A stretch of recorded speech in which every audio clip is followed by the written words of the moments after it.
Today we're going to be talking about topically studying the Bible. And what I mean by that is taking a look at a certain topic that interests you and being able to gather a ton of verses and really all the information that the Bible has about that topic in order to arrive at a conclusion about it. Remember from before, we don't want to use just one verse and base our entire theology and doctrine about the topic off of just one verse. The Bible is a tapestry, and so we really want to see what the entire scripture has to say about that topic before we start drawing some conclusions.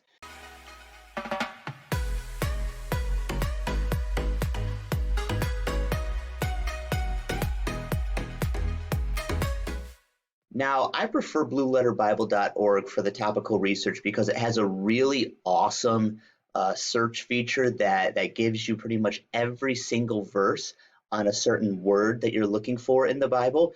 And so that's really where we're going to start this process.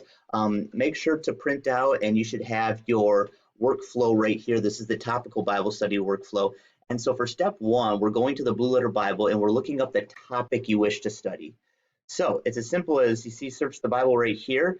If you're somewhere else in the site, you can just go right back to this button right here for search, and it'll get you kind of the same place.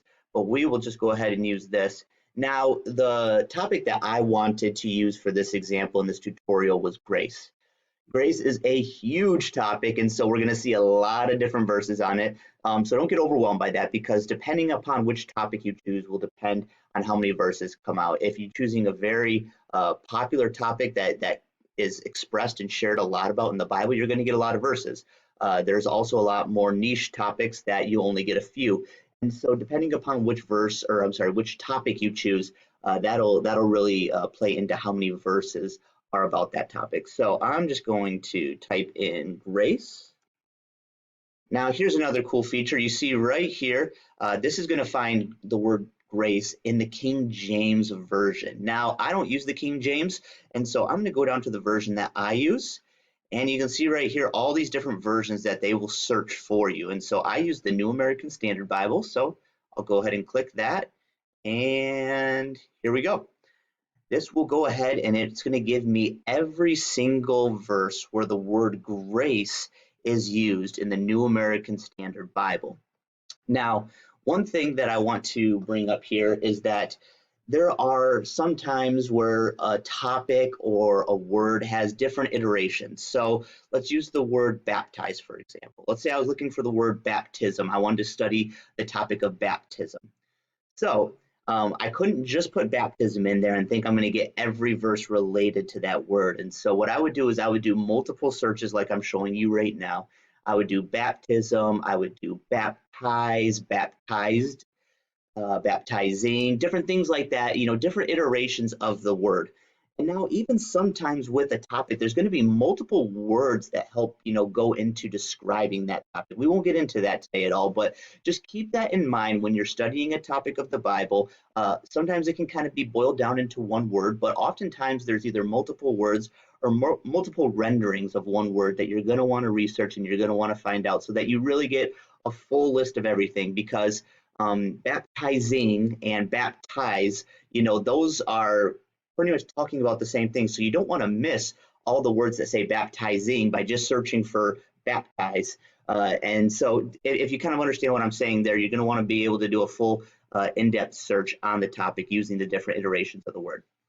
But for grace, there's not much more beyond grace that I could think of. Maybe gracious or graciousness. We're not going to get into that right now. So we're just going to focus on the word grace. And so this is step one. We have gone ahead and we have now found all of these scriptures right here. These are all that have the word grace, and you can see that grace is normally bolded and in this sort of a deep red typeface here, and we'll just go down all the way through. And so this is just going to give us all these different verses on the word grace. Now if you go to the bottom, you'll see that this is actually a search result 1.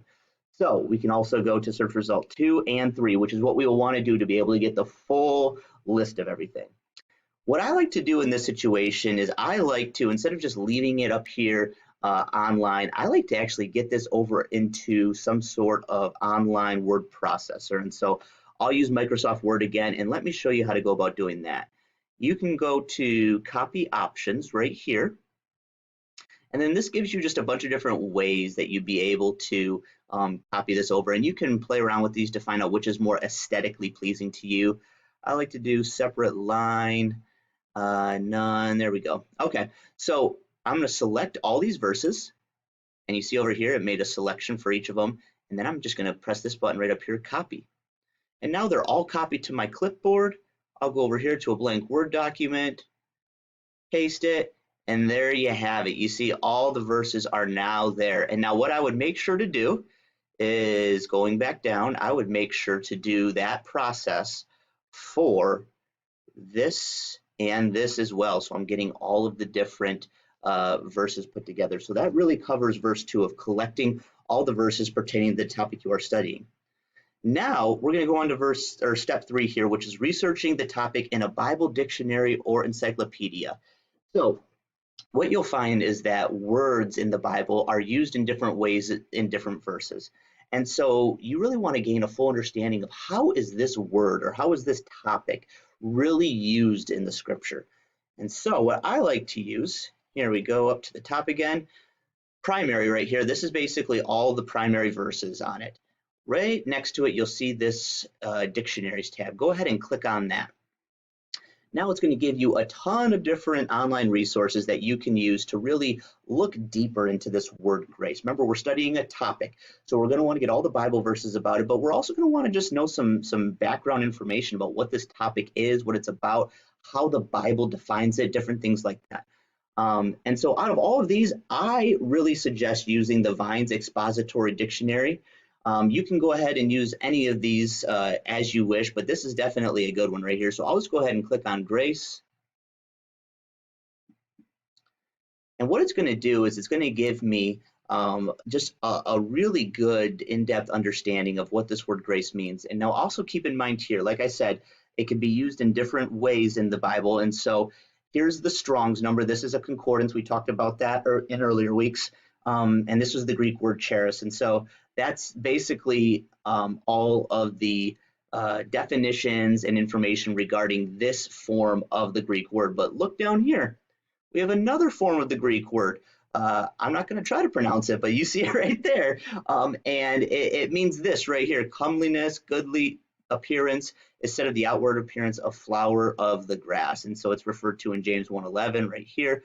So as you can see, this is really helpful to be able just to get a fuller understanding of the word. And what I like to do there is I actually like to go ahead and copy this. And we'll just go right over to our Word document that we've already started. I like just to keep this at the top, just to be one of the first things that I'm looking at.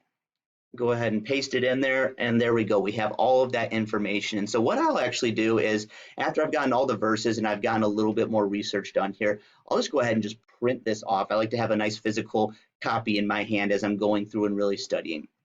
All right, so that covers step number 3. Now moving on to step number 4, we're going to read each verse in its proper context and record observations and insights. All right, this is huge, guys. So as you can see, we have the listing of each verse that has the word grace in it.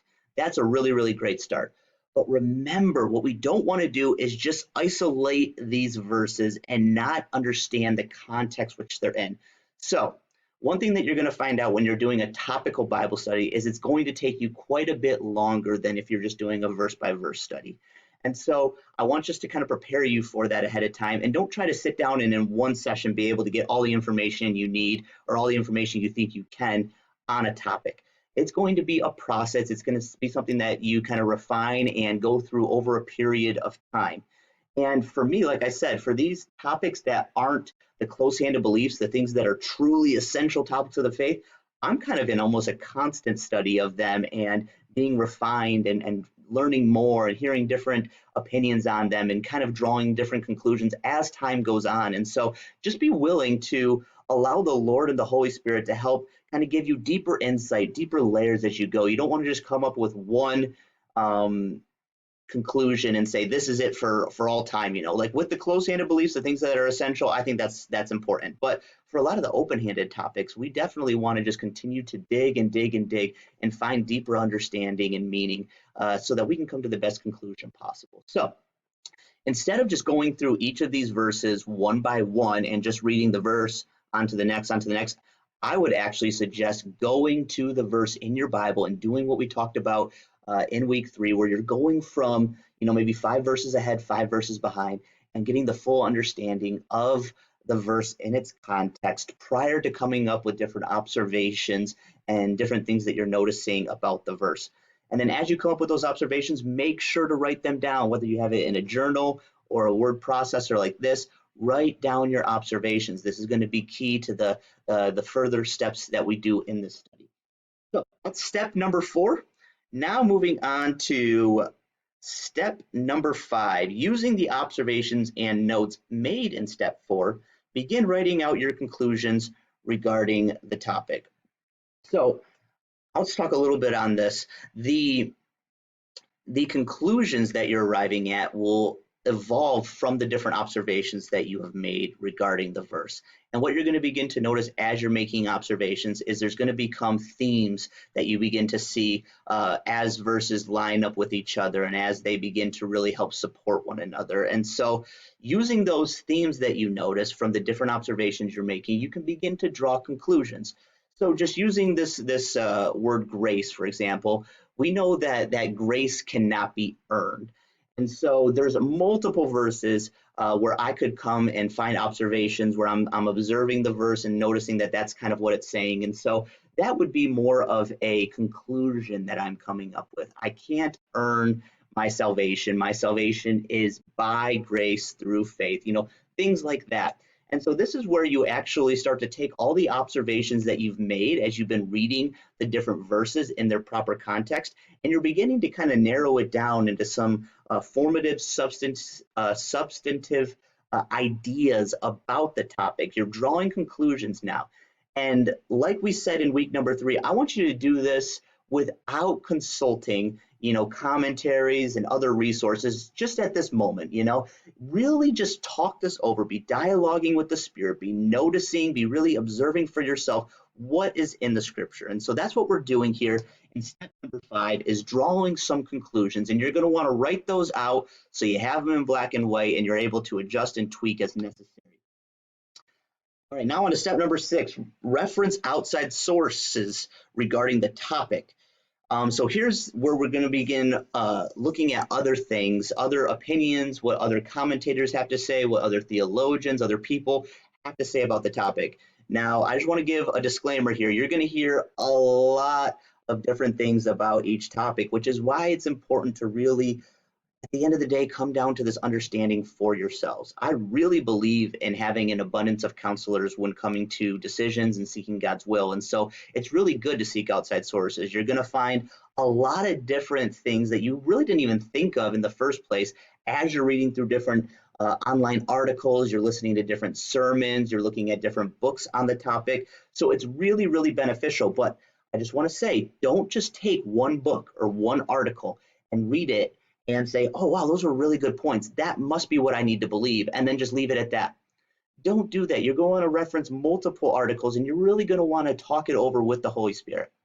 Now, on this topic, I have a book that I would like to recommend, and I don't know the price of it, but this is Wayne Grudem's Systematic Theology right here. And yeah, it looks like a monster, and to an extent it is. I think, yeah, it's over 1,000 pages. So that might seem intimidating at the get-go, but it's actually a breakdown of a lot of different topics in theology, and so topics that you might want to know. So let me just look at the table of contents here. So they've got things on the doctrine of the Word of God, the doctrine of the application of redemption. So it goes into like the atonement, miracles, prayer, angels. So it just gives all these different topics, all these really important aspects of the faith.